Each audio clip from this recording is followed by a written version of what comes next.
And so he said, yeah, okay, take you aboard. And the great irony is it took me a couple of years to make the transition from Navy to Marine Corps, whereas I could have checked that box simply in 1 second. Yeah. And I would have been a Marine to start with. But when you're in ROTC,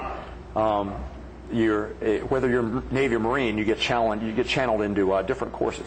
If you're Navy ROTC, you have to take kind of an engineering, math and sciences heavy course load. You're required to take 2 semesters of calculus, 2 semesters of physics, and concurrently you're taking naval engineering, naval weapon systems, things that are not that easy.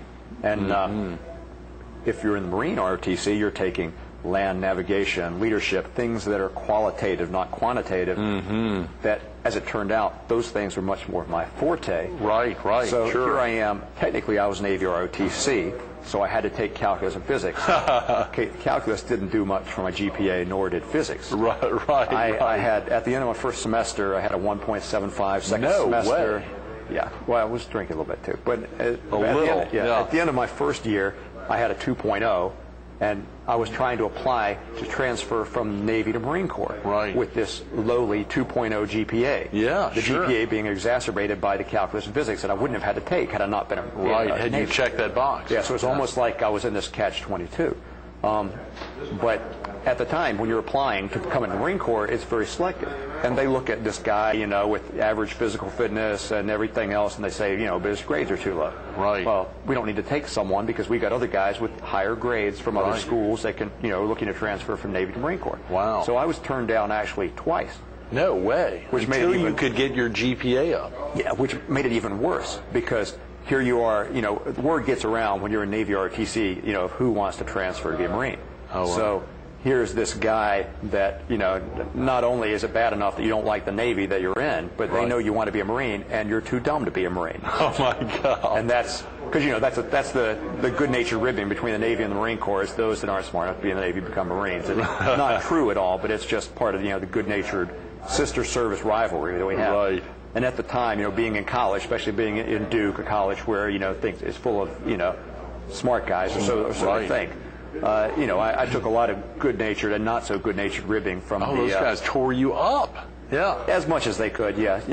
They too dumb to be a Marine, and my God. Very funny. So I did what anyone would do, and took an underload and padded my underload with really easy electives to bump the GPA up for one semester, one critical semester, and at the same time hit the gym a lot more so that my physical fitness test scores jumped. Yeah. And so my GPA for this one semester was a 3.6, and my physical fitness jumped from like a 250 to 280 points out of 300, which showed enough of an upward trend that I was taken, by the Marine Corps.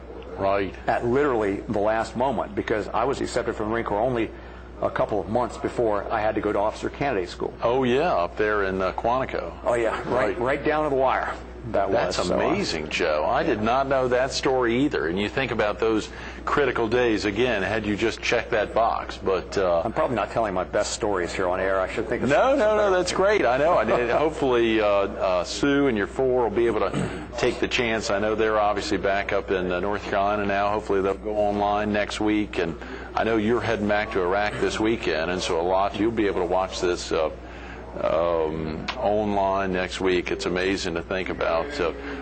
So much has to happen in the services, and I think a lot of people don't understand all of what happens there. But after ROTC, there is that experience. We got about 5 minutes, Joe, and I hope you'll have the chance to maybe come back with us tomorrow here at Bell and Bell, if you'd be up for that.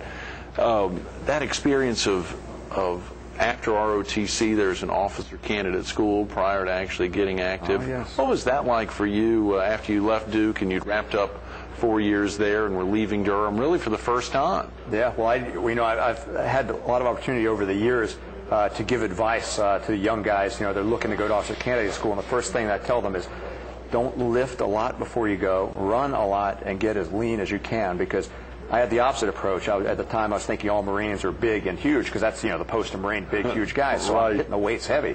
And I was up to about 214, which is right about exactly what I'm weighing now. And I lost 36 pounds at officer candidate school in the 6 weeks. In 6 weeks? Yeah, because it's all about running. It's all about running all the time. And I was one of the bigger guys consequently want to be slower guys, and I wasn't. Even by Marine Corps standards, I was never really slow. Right. But when you're put in line with a bunch of other guys that are running like 290 out of a 300 PFT, physical fitness test, right. Yeah, you could be running a 285 and be one of the slower guys, which is where I was. Right. And that made it kind of rough at Officer Candidate School. And the other thing that made it particularly rough was the notoriety that I gained by association with your father. Oh, no. And at the time, about the second day of Officer Candidate School, they have you fill out a number of forms, and one of the forms you have to fill out is who has a VIP, a very important person, honored guest, coming to Officer Candidate School graduation 6 weeks later. Right. They tell you that because they have to prepare. It takes preparation time for these VIPs. I don't think that's true in retrospect. What they really want to do is find out who is the son of a general, a congressman, or someone. Sure. Because they look at those people a little bit different. They screen them a little bit more. They just watch what they're doing a little bit more around them, and they harass them a lot more as well. They harass them more?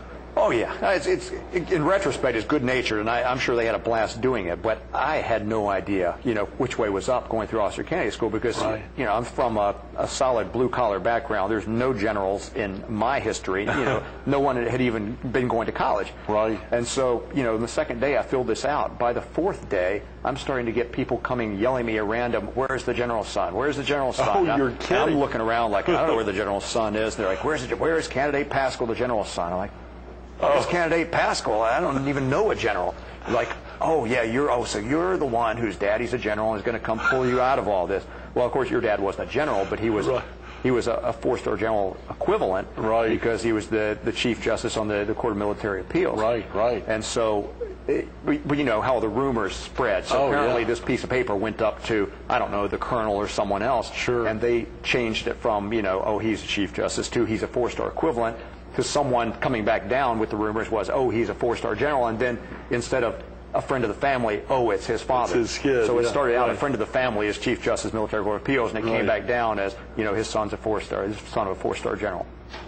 Yeah, so that didn't do me any favors at all. So that's it made it pretty rough 6 weeks for the 6 weeks. Because every time you get in trouble, someone's saying, I guess you want your daddy, the four-star general, to come pull you out of this. I'm thinking, for God's sake, Yeah. So not only did you lose 36 pounds, but you got a hell of a lot of ribbing because of my poor dad, who knew nothing. And Dad ended up coming to the graduation, right?